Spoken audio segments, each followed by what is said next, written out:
I'm Mando, back with another video in our Camp at Home series. I hope all of you are doing well, but I am not. A long time ago, hours, days, years, I wandered off trail. I was exploring. I thought it'd be okay, but it's been a long time. I finally stopped at this body of water. It's a creek, a small stream, and I think it's time for me to turn around and head back to camp, but I'm not really sure where that is.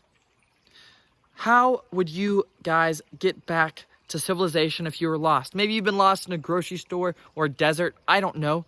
But I don't have cell service. I didn't bring a map. How do I get back to camp? Maybe some of you have read books or watched survivalist TV shows, and what you're thinking is a compass. And bingo, because that's exactly what we're going to use today. I brought my handy dandy compass, and we're going to learn all about how to use compasses to get back to where we're trying to go. All right. If you don't have a handy dandy compass with you that's fancy and handy somewhere nearby, boom, go ahead and download a compass app from the App Store. Don't just use the normal one on your iPhone, because I need one that looks something like this. If you can't find one, just Google a picture on the interweb and that will work too, because we're about to learn about all the different parts of the compass so that you can help me navigate out of this wilderness back to camp soon too, because my stomach's starting to rumble. All right, there is our compass. And for the purpose of teaching, I went ahead and drew him on this piece of paper so we could kind of learn about how he works. Now you see this red arrow right here? That is called Red Fred. And Red Fred is magnetic. That means he's always attracted and points north. And if we know Red Fred always points north, then that means that the white arrow would always point south. Now inside the compass box, there's also this kind of red drawn on arrow right here. That is called the shed. Now around Red Fred and the white arrow and this drawn on arrow, the shed, there's this circle right here. And the circle actually spins. What is something else that spins? That's right, a dial on a watch. And this right here is called the dial. Now, Red Fred and the circle and all of this stuff is kind of glued and attached to this right here. There's a lot of different names for it, but I call it the compass plate.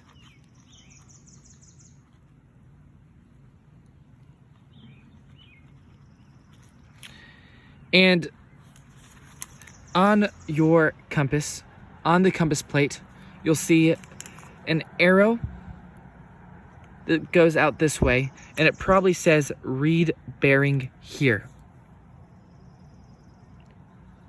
And that is one of the most important parts of the compass, and why I had you download an app or look for a compass that looked like this, and not just the standard app on your iPhone, because this is called the direction of travel arrow.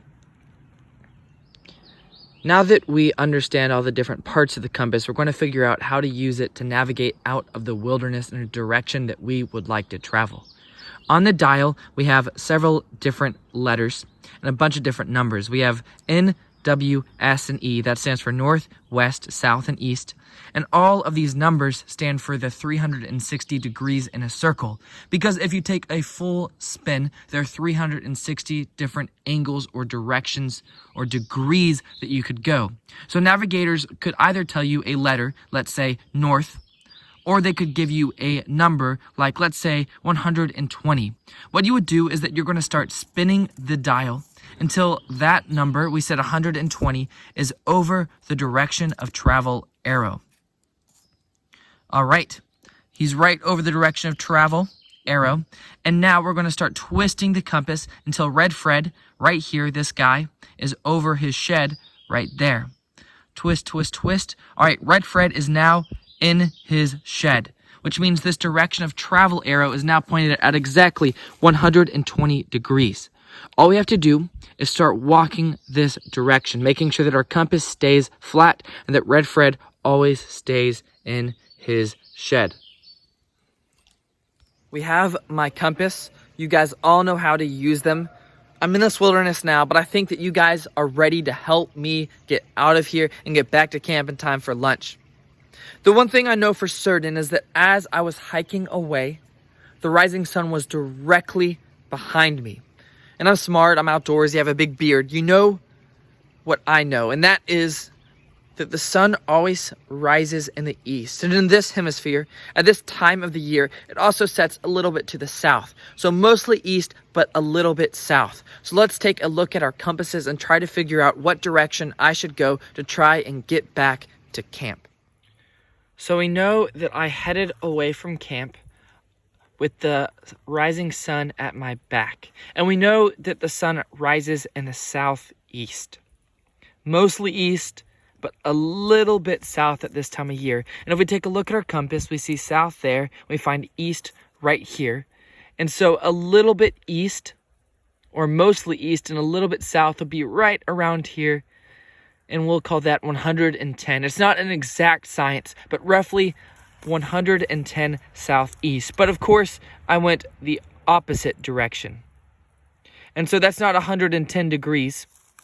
The opposite from 110, right across the way here, would be 290.